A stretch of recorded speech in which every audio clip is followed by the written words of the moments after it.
bien bonjour à tous. Comment allez-vous, messieurs? Salut, salut! Bonjour, bonjour. Nickel, nickel. Putain, ça faisait longtemps que j'avais pas pris les commandes d'un d'un TBA, d'un live de TBA justement. Donc bien content de remplacer Maxime parce que bon, voilà, Maxime il est bien sympa à la présentation, mais bon, il n'y a pas meilleur présentateur que moi, donc je prends je prends les Tu as raison, tu as raison. La dictature est de retour. Bah écoutez, j'espère que vous allez bien, déjà tous ceux qui sont déjà sur le live.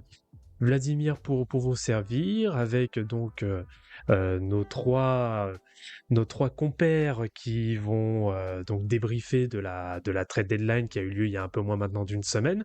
Je vous laisse vous présenter, messieurs. Je vous laisse faire le petit tour de table avant de commencer. Bah, honneur au nouveau. Allez, parce que c'est la grande première pour l'un d'entre nous en plus. Oui, donc The Glove, bah, ça fait. Merci à vous de m'avoir accueilli, les gars, c'est super cool. C'est très très sympa de pouvoir Plaisir. discuter avec vous sur la trade deadline et puis ce qui se passe un peu en NBA. Bon, ça fait un moment que je suis la Grande Ligue, donc voilà quoi, on va pouvoir discuter gentiment.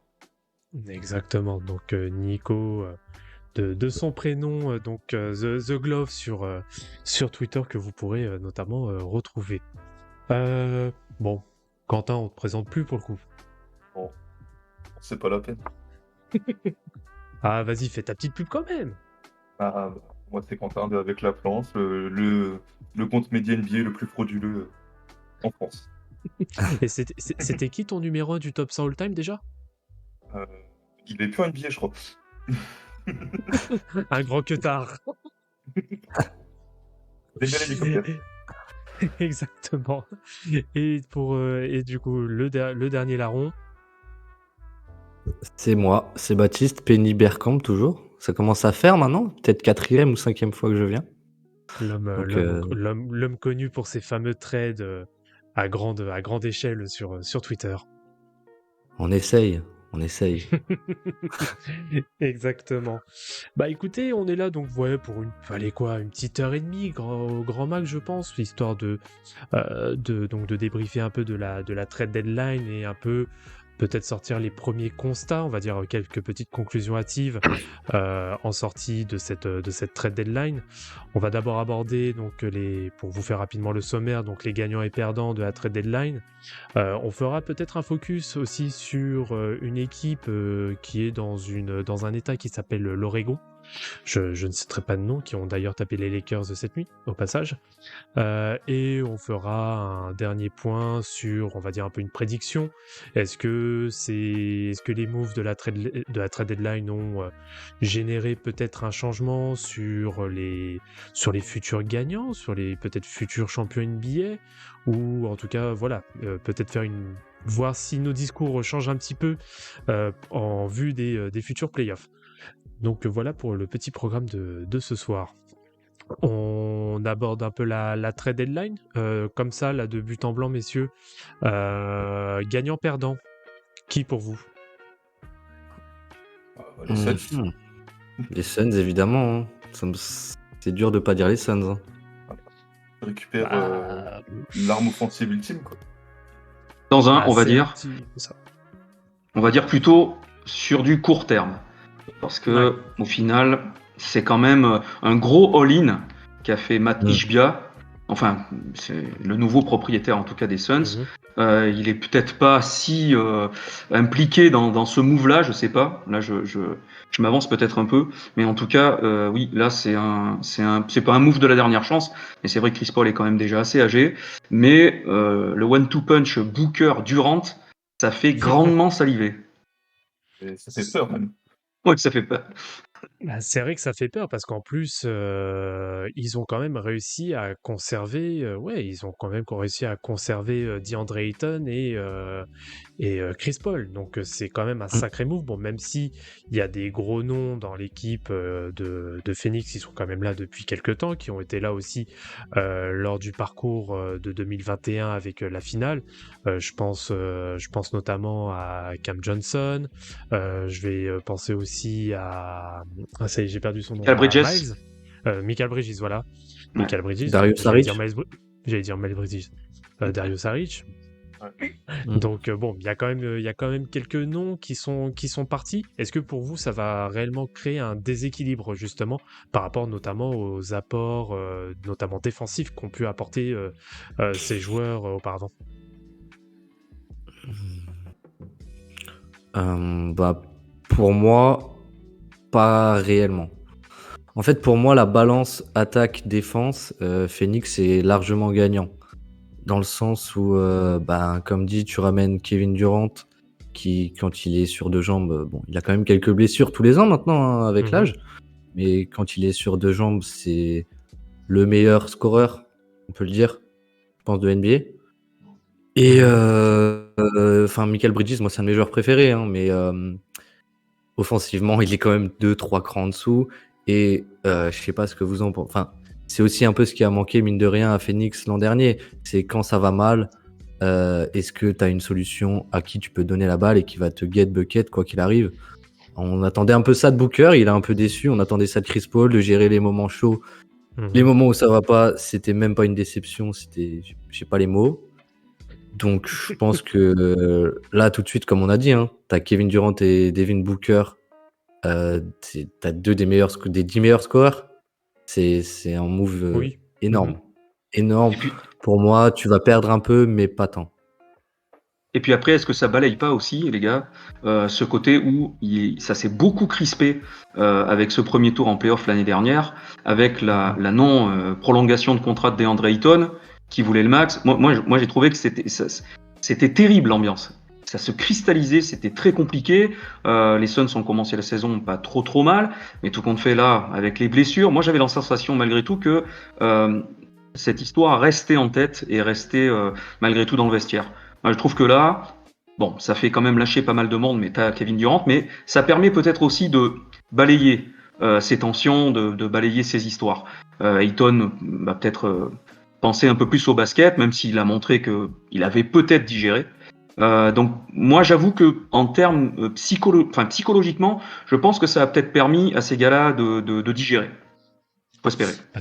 Parce qu'en plus, il y avait un sacré contexte, vu que tu es en train justement d'aborder le sujet du contexte de l'intersaison dernière.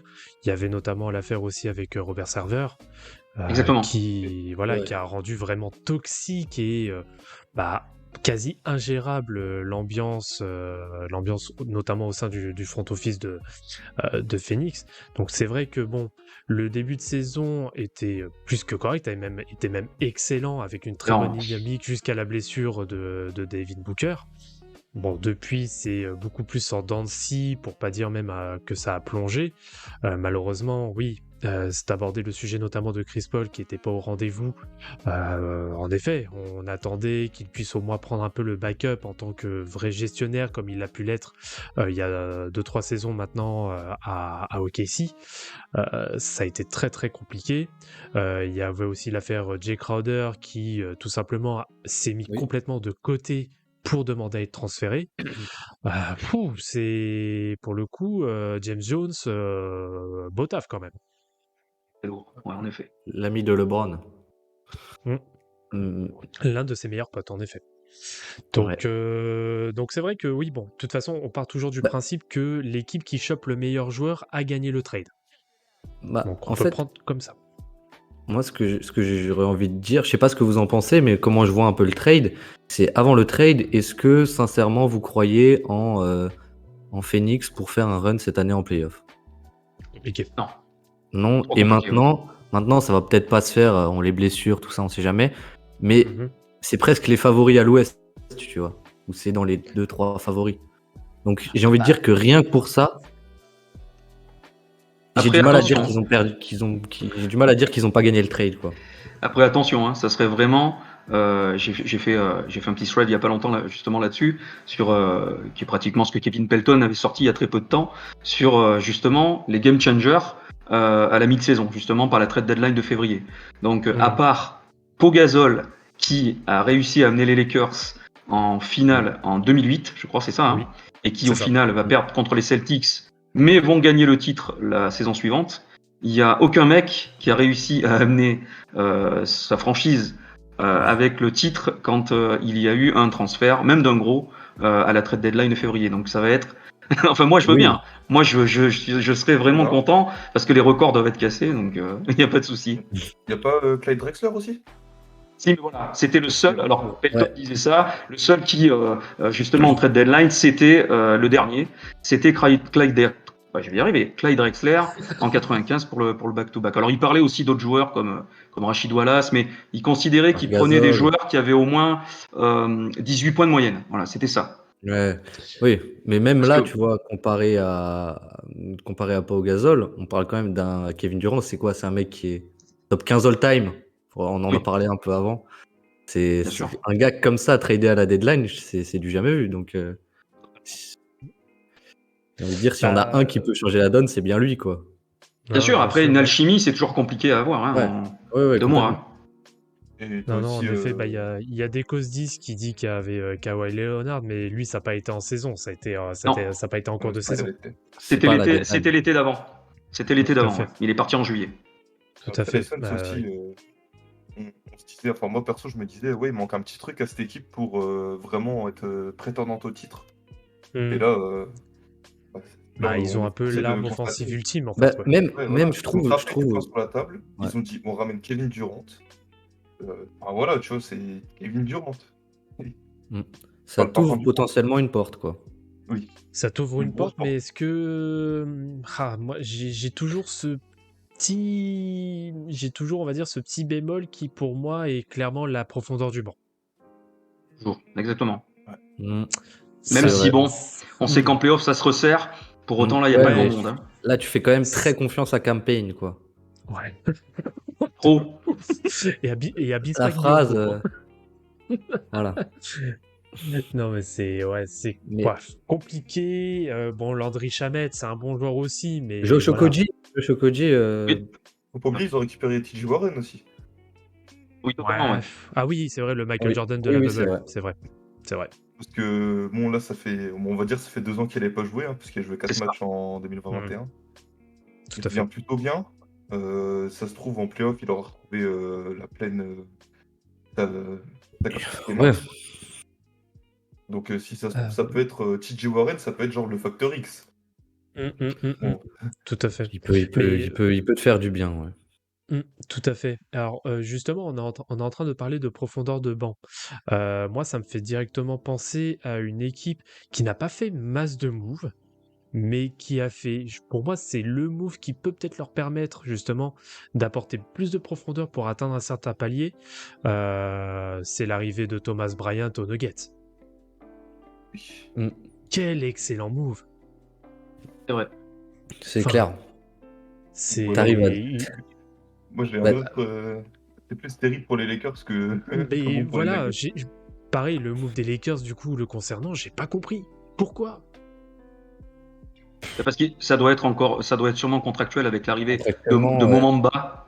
Il doit y avoir quelque chose au niveau financier. Moi, j'ai vu un truc où, en gros, à ce qui paraît, avec le retour de AD, où Thomas Bryant n'était pas content de la perte de minutes. Exactement, c'est ce qu'il a dit. Ah, Ouais, mais bon. ouais, ça Oui. reste Et- Anthony Davis quand même à Si côté. ouais. Si t'en reviens à Denver, pour parler un peu de Denver, Ouais. c'est vrai que au final, ils avaient aucun backup pivot parce que DeAndre Jordan est plus, je sais pas, un golfeur ou je sais pas ce que c'est depuis quelques parle de années. citron. Ouais. Cheerleader. Voilà. Ils étaient obligés de faire jouer Nagy en backup pivot. Donc là, c'est. Il va pas jouer grand chose, hein, même en playoff. Jokic, il va jouer 40 minutes. Donc Bryant, il va jouer 10 minutes à tout casser, tu vois. Mais putain, il peut faire tellement de bien sur des petites séquences. C'est. Est-ce que quand moi je les verrais bien, moi, les deux jouer ensemble. Même les T'imagines, deux ensemble. tu décales Jokic en 4 pendant des temps courts, hein. Je dis pas Oui. pendant 5-10 minutes d'affilée, mais sur des temps courts, genre sur des 2, 3, 4 minutes par-ci par-là, ça peut être intéressant, hein. Ça peut foutre le bordel pour le coach adverse, quoi. Bah, Comment tu fais face à ce Oui, en truc? termes de mismatch-up, ouais, totalement. C'est vrai que là, c'est. Ouais, c'est même plus que tu stretches ton front de courte, Là, tu joues carrément sur demi-terrain avec deux joueurs, quoi. Donc, c'est vrai que la menace intérieure peut être vraiment intéressante pour le coup côté Nuggets. Et je pense que c'était clairement l'addition qu'il fallait absolument combler parce que tous les postes sont quasiment doublés hein, aux Nuggets. Donc, moi, je trouve que c'est vraiment l'addition qu'il fallait. Un move, mais efficace. Et vous Embêtant pensez quoi embêtant d'avoir quand même perdu. Excuse-moi. Embêtant Bah, d'avoir quand même perdu Bones Island. Bones Bah, Island, ouais. Je fais cette petite parenthèse. J'avais demandé ce que vous en pensiez, tu vois. Parce que donc ce qui est sorti, c'est que c'est un peu Jamal Murray qui était pas très enfin, ça se passait pas bien dans le vestiaire. Et bon, mais sportivement, vous en pensez quoi de la perte de Bones? C'est dommage. Ça va renforcer les Clippers, hein. Grave. Bah, en fait, ce que je me suis demandé, c'est est-ce que Mike Malone comptait vraiment le faire jouer en playoff, Bones Island, sur des vrais temps de jeu? Il a quand même prouvé qu'il était capable de prendre feu quand même sur des séquences, pas longues séquences, mais sur des séquences moyennes. Le seul souci, je crois, encore une fois, c'est que c'est contractuel. C'est-à-dire que s'il ne le lâchait pas là actuellement, il devait impérativement le prolonger à l'été. Hein. C'est ça, hein. Il me semble que c'est ça. Hein. Et je crois que c'est pour cette raison J'aurais dit qu'ils qu'il l'ont avait lâché. encore une année. J'aurais dit qu'il avait encore une année derrière, mais Je suis pas certain. il avait- Encore 2 ans. Il avait encore 2 ans. Oui. Ah, mais est-ce que ça Moi, ne les faisait pas passer justement au niveau la luxury de la luxury? Ouais. Peut-être, ouais. L'année prochaine, je pense pas, il y a que $100 000 de différence. D'accord. Mais, enfin, c'est peut-être aussi pour accueillir Brian parce qu'ils accueillent Thomas Bryan contre deux second tours. C'est ça Mais aussi. c'est vrai que sportivement, bon, t'avais réussi à avoir Brian contre seulement 2 second tours. Enfin, je comprends, t'étais un peu obligé avec les tensions qu'il y avait de te séparer de lui, mais est-ce que t'aurais pas pu en tirer mieux? C'est un petit regret que j'ai pour Denver, quoi. Totalement d'accord avec toi. Oui, parce qu'en plus, bon, c'était pas. Ouais, moi aussi j'ai un peu. C'est vrai que bon. Bah après, est-ce qu'il y avait, oui, besoin un peu de libérer? Je sais pas trop. C'est vrai que le concernant, là, je suis pas capable de vous dire exactement Je de pense ce pas qu'il qu'il en ait est le besoin. concernant. Mais ça dynamitait Je sais bien, la seconde unit. Et j'avoue qu'il était un peu très feu follet. Et c'est vrai que ça dynamitait vraiment la seconde unit. Moi, j'aimais bien. Je trouvais que ça apportait quelque chose d'assez imprévisible du côté de Denver. Après, je pense que ce qui embêtait un petit peu aussi Mike Malone, c'est qu'il perdait quand même pas mal de ballons, je crois. Hein. Ouais. Bah, Ouais, bah c'est encore chez un petit Mignon. peu. Bah, après, il est jeune, jeune. donc bon, il est très jeune, ouais. c'est plus ou moins logique. Alors après, c'est aussi une décision forte parce que, en effet, vu qu'il est assez jeune et un peu, on va dire encore feu follet, ballon en main, est-ce que c'est clairement pas aussi une décision marquante, disant, bah nous, on a d'autres prétentions que de faire jouer nos jeunes, entre guillemets, pour les développer. Nous, on est là vraiment pour passer l'étape supérieure. Donc, à côté, on prend les décisions aussi qu'il faut, quitte à sacrifier en effet un bon potentiel. Totalement. Ouais. C'est Mais- c'est une décision à prendre. Après, voilà, elle a été prise. À voir, voilà. Ils ont l'air aussi pas mal de bien aimer Christian Brown. Peut-être qu'ils veulent lui donner encore plus de minutes. Ouais. Peut-être. C'est ouais, bon. Je trouve que la contrepartie est un peu faible en fait. C'est surtout ça, Ouais. quoi. Moi aussi, je trouve que la contrepartie est faible. Ouais. Bah, surtout qu'en plus, si je dis pas de bêtises, ouais, alors j'ai là la liste des transferts. En plus, d'ailleurs, il y a eu énormément. Je trouve qu'il y a eu quand même pas mal de transferts à 4 équipes là hein, sur cette trade deadline. Parce que sur donc sur le trade de Thomas Bryant, donc les Nuggets reçoivent donc Thomas Bryant, il y a les Lakers qui reçoivent Mo Bamba, Devin Reed plus un second pick, un second tour. Les Clippers reçoivent Highland. Et le Magic qui reçoit Patrick Beverley qui a été cut dans la foulée et un second tour 2024 donc qui vient de Denver et de la compensation financière des Lakers. Il est arrivé.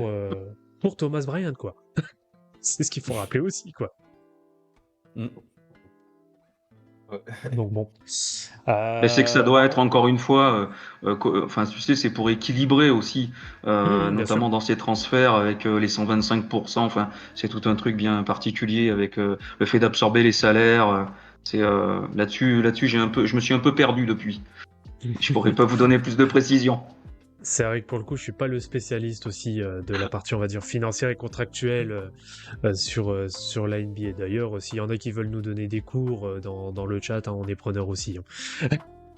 Mais du coup, on fait quand même un peu la transition. On va être obligé quand même un minimum d'en parler.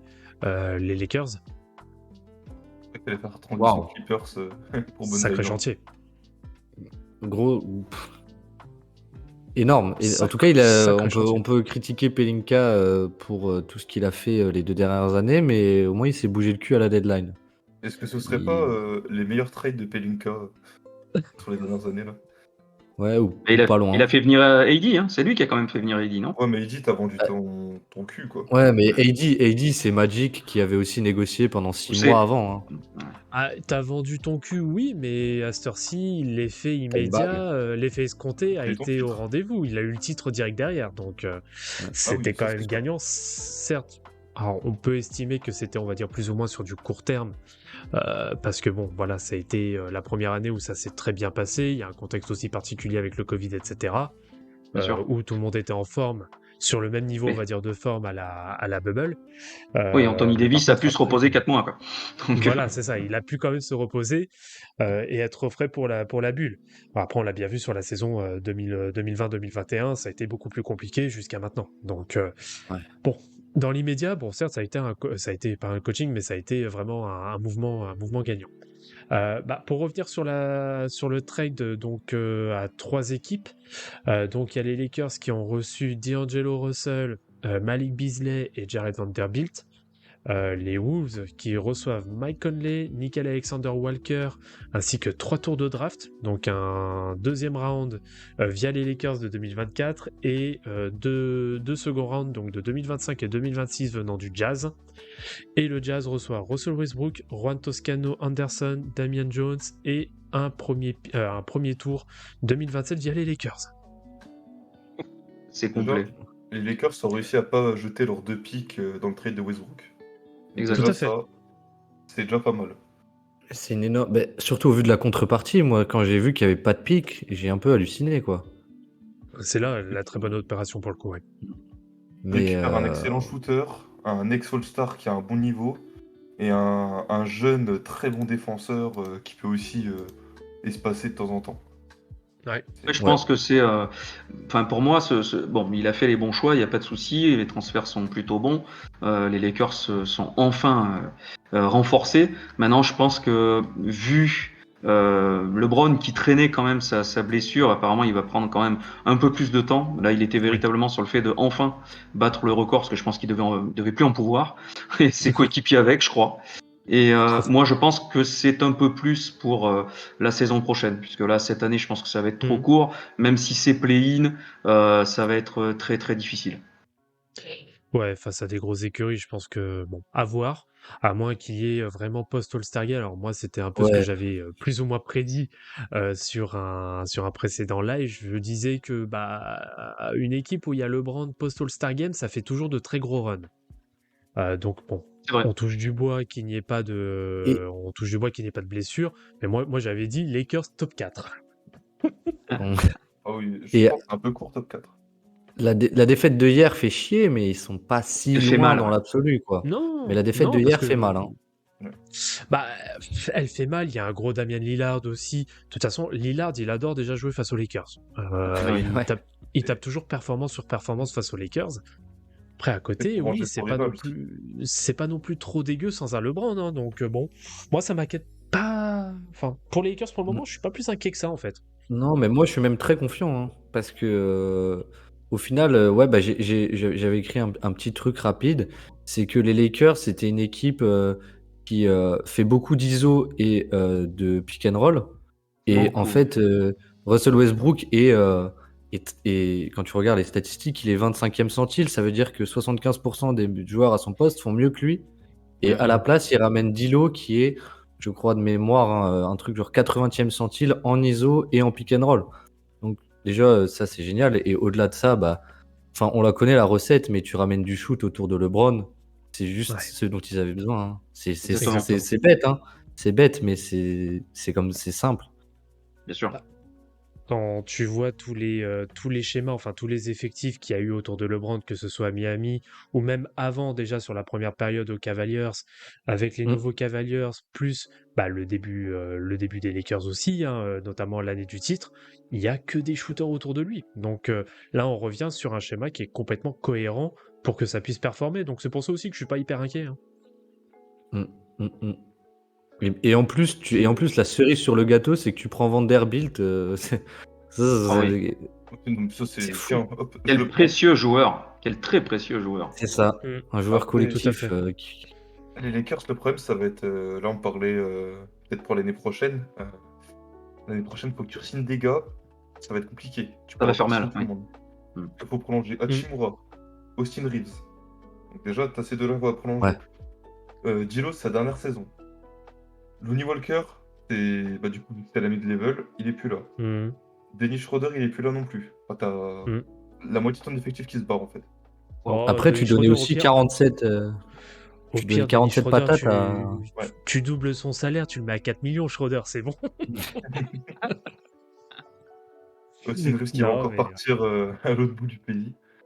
j'espère Ouais. que Rob Ou Pelinka Alex ne fera pas Caruso. la même erreur que Caruso, et j'espère qu'il va quand même cracher un peu pour lui. C'est Même pas pour gagné. Lonnie verra Walker. Loin d'être gagné, même, oui. Ouais, on verra bien. Autre écurie qui a fait un très très gros trade pour le moment dont on n'a pas encore parlé. Si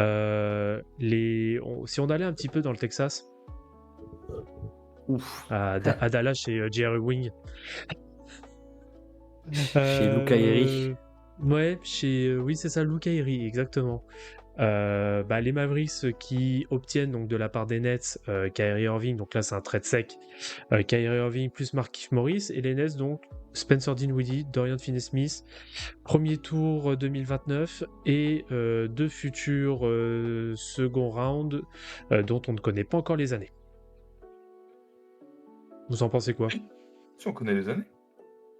Moi je Le l'ai premier pas tour maintenant. 2029, premier Ouais. tour 2029 et les deuxièmes tours 2027 et 2029. Ah, c'est 2000. Ok, d'accord. Moi, j'avais pas l'info. Dallas, en fait, là aussi, c'est un gros move.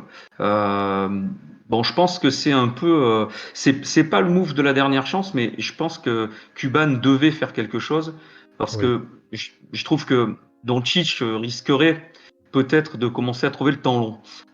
D'ailleurs, il se dit qu'au final, s'ils peuvent prolonger Kyrie, ils ne voudraient pas lui filer plus de 3 ans parce qu'ils ils ont apparemment ciblé une free agency 2025 qui serait très très intéressante pour essayer justement de signer un gros pour Doncic. Et puis la saison suivante, Doncic doit être en player option, je crois, et il voudrait justement d'ores et déjà commencer à lui proposer sa max extension.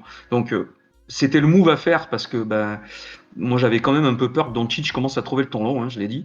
Maintenant, comment ça se passe sur le terrain? On a vu déjà hier soir qu'au final, avec deux gros matchs des deux, hein, puisque je crois qu'ils sont à plus de 30 points tous les deux hier soir, enfin cette nuit, pardon, la nuit dernière. Tout à fait. Derrière, waouh, ça fait très désertique. Alors, bien sûr, on va leur laisser le temps quand même de trouver leurs coéquipiers, d'essayer de partager la balle.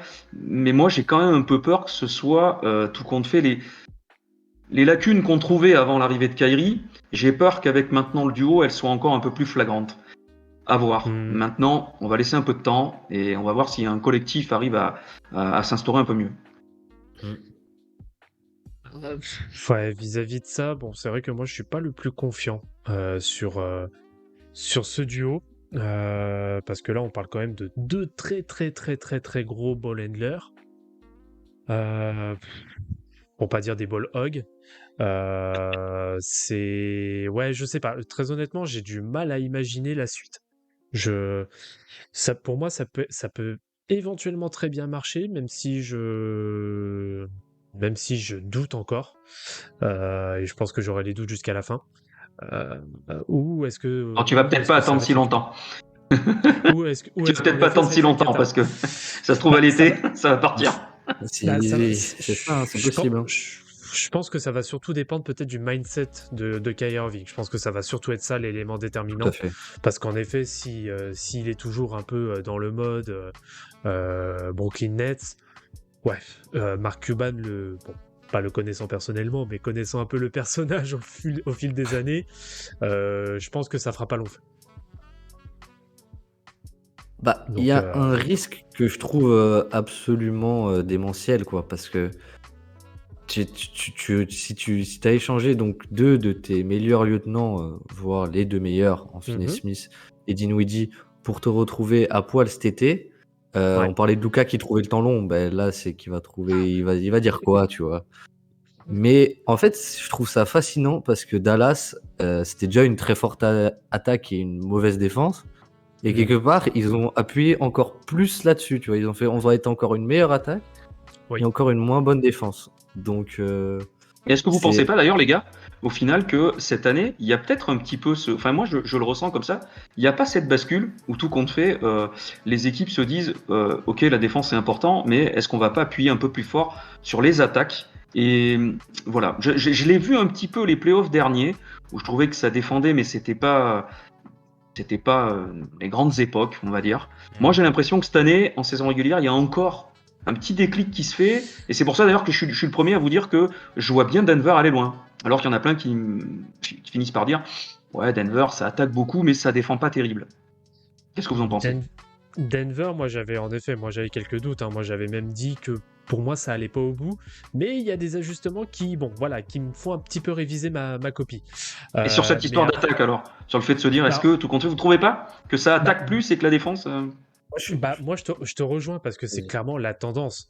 On est clairement sur une tendance où maintenant le mindset c'est tant que de toute façon on score plus que l'adversaire, c'est gagné. Exact.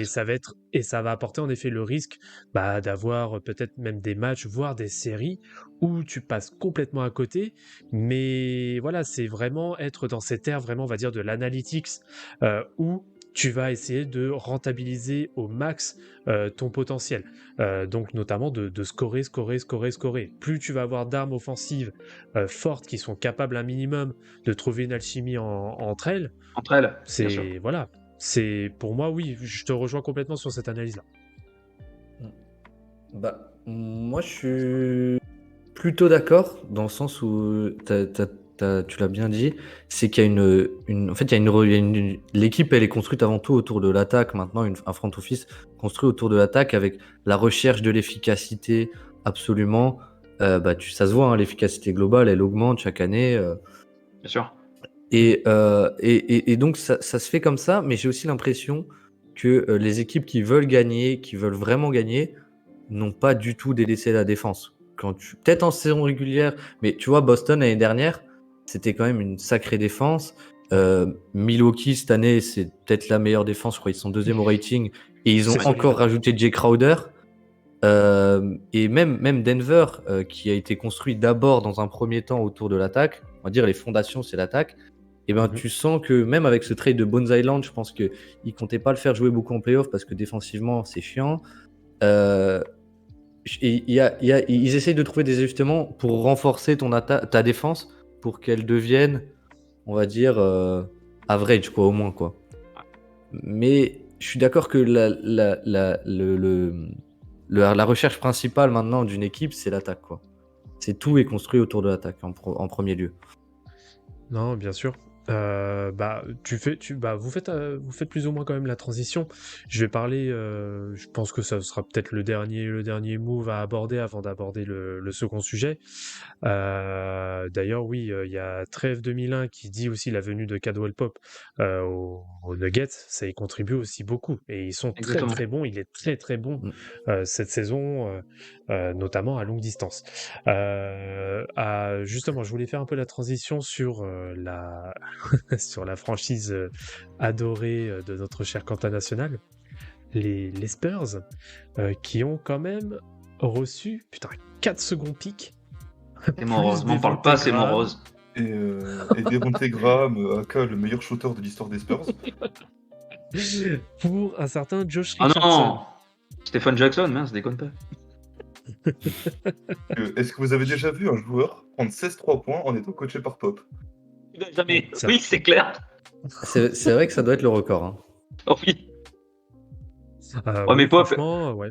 Hop, s'habitue à tout. Ce sont ses dernières années. Il va s'habituer à tout, t'inquiète pas. Il en a plus rien à foutre, surtout. Ouais. Il a l'air de tellement kiffer de Ouais. tanker, c'est trop drôle. Ouais. C'est trop ouais. drôle à voir. On a Bah, il se dit, récupéré, finalement, Elbirch. finalement, ça va. En fait, j'aurais peut-être dû, J'aurais dû tanker faire ça un peu pendant avant. 20 ans. Ouais, t'as un tanké, ça lui est pas arrivé depuis quoi 97 Bah ouais. Ah, La depuis blessure son de David arrivée. Robinson. Ouais. Depuis la perte de Duncan, ça lui a pas arrivé. Ouais, c'est ça. Ouais, Enfin, bah, depuis il était son déjà arrivée dans à le la club. Il était Oui. déjà dans le club, mais il n'était pas head coach, ouais, c'est ça. Ouais, Ouais. il était quoi, président des Il opérations, était- un truc du genre. Oui. Général Ok, manager, ouais. je crois. Général manager même, ouais, je savais plus. Ouais, pas bah, pas il président s'est- des opérations basket. Je croyais que. Bah, il était general manager. Il s'est auto-embauché. Il s'est C'est bon, auto-embauché en ça. coach. C'est auto-payé, c'est bon ça. J'aime bien moi. Putain, il est arrivé, il a fait. En fait, il nous a fait une Mélenchon, quoi, en fait. La République, c'est moi. Oh les trucs. Bon, pour le succès qu'on a connu après quand même aussi, malgré Oui, tout, bien et sûr. puis et puis du jeu quoi. Bon, je sais qu'il y en a beaucoup qui n'ont pas aimé le jeu des 2000, mais j'avoue que le jeu après 2008-2010 a commencé à être vraiment très très très agréable. C'est vrai que 2000. Tu L'invention sais du quoi, load bah, management. tu sais quoi, justement, tu dis que le style de Pop, en tout cas des Spurs, c'était pas, on va dire, celui qui était le plus bandant, mais moi, je continue ma propagande. La plus belle finale de tous les temps, pour moi, c'est la finale 2005, entre les Pistons et Ah, les les Spurs. Pistons. Voilà. C'est C'est la vrai plus qu'elle belle était finale. exceptionnelle. Mais oui. Je Certes, t'avoue que j'ai ça beaucoup se aimé compare. celle de 2014 parce que au final je ne croyais pas qu'il reviendrait en finale. Je m'étais dit que le coup de massue de 2013 avait été trop important et je les voyais pas revenir, surtout avec ce trio qui commençait à prendre de l'âge. Mais j'avoue que 2005 avec c'était d'ailleurs, je crois bien, les deux premiers, je crois qu'il y a 4 victoires à l'extérieur, c'est-à-dire 2 fois les Pistons perdent chez eux et 2 fois les Spurs perdent chez eux quoi. C'est un truc de Tout à dingue. fait. Non, tout à fait. Et oui, pour moi, c'est clairement la plus belle finale. Enfin, c'était vraiment la finale où le leitmotiv, c'était chaque panier compte. Compte exactement. Ouais. Ah oui. J'ai un peu de regret quand même, hélas, parce que j'aurais aimé, même si bon, il se serait battu jusqu'au bout sur la blessure de Pat Ewing, parce que 99, je trouvais que c'était très excitant aussi, parce que les Knicks avaient un jeu qui était quand même avec Sprewell, avec Houston, c'était vraiment bien. C'est dommage qu'Ewing n'ait pas été là pour, Parce que pour la chapeauter ces story, gamins. la story aussi de 99, elle est ouf. Ouais, quoi. bien sûr, avec le lockout Ouais. et tout. Et Ah, plus bah, le avec fait le que New York lock. était 8ème. Ça, c'était. Oui, c'est surtout ça. Hein. New York était Et 8e putain, avec l'ambiance exécrable dans le Actionnaire, vestiaire ouais. de New York. Ah, dans le vestiaire, Oh là ah là. oui. Oh. Et- Généralement, quand t'as et- Patrick Sprewell, Ouais. Bah après, il sort et en plus le pire c'est qu'ils sortent le hit du coup de Pat Riley qui était là juste avant au barré. premier tour. C'est le shoot d'ailleurs avec Houston là sur la planche. Ah, C'est oui, cette année-là. ouais. Non, c'est l'année Il d'avant arrive peut-être, après. non Non, c'est cette année-là. Cette année-là Cette année-là. Wow. Avec la célébration Au game plein 5, ouais. devant le public. Au game Oh 4, là là là 4 là. non, 5. 5-5 ou c'était des tours en. Ouais, C'était le dernier c'était match. des tours en ouais, c'était Ouais, des ouais, tours ouais. en meilleur des trois. Match Et 5 après- à Miami. C'était à Miami en plus. C'était à Oui. Miami, ouais. Et il y a Wow. une clim phénoménale. Et en finale de conf en plus, et après il retrouve Indiana de Là. Reggie Miller, tu vois, putain.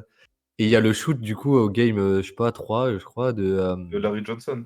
de Larry Johnson, ouais. Ouais. Où il fait comme ça, après il fait attendez. Ah, le pire dans Mythique. l'histoire, c'est que c'est Latrell Sprewell qui lui dit calme-toi. Oui, C'est génial. Oui, totalement. Il avait encore les mains autour du cou de son coach. Il lui dit calme-toi. Oh la punaise.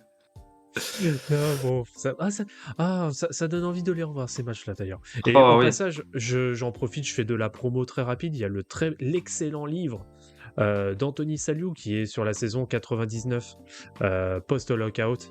Je vous Ouais. le conseille vivement. Et Ah ouais. un on très peut bon faire de épisode aussi l'autopromo ou pas? Oui, vas-y, fais-toi Et plaisir. vas-y. Parce que moi j'ai sorti il y a pas longtemps un journal d'époque, donc en thread, sur les Knicks 99 justement. Donc si Ah, vous bien. voulez aller le voir. Ah ouais. Bah, Franchement, et, ouais. fais péter le lien dans le chat, hein, directement. Ah, attends, je vais te le retrouver. Fais-toi plaisir. Et au passage, il y a un très bon épisode aussi de Team Duncast sur la saison 99. Voilà. Et sur et l'épisode sur Jeremy Lin, j'ai adoré. Je tiens à le dire. Ah c'est oui, gentil. exact. C'est Donc on gentil. reparle des Spurs pour retomber dans la morosité.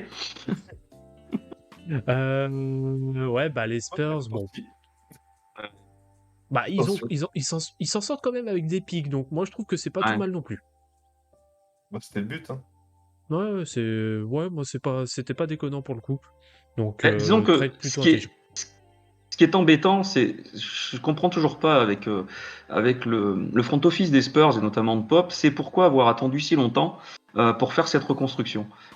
Déjà, tu as lâché Dorante Morey, je pense qu'il y avait moyen d'intégrer Dorante Morey dans cette reconstruction. Pourquoi avoir attendu autant de temps? Pourquoi avoir fait le play-in peut-être deux saisons, 2-3 saisons?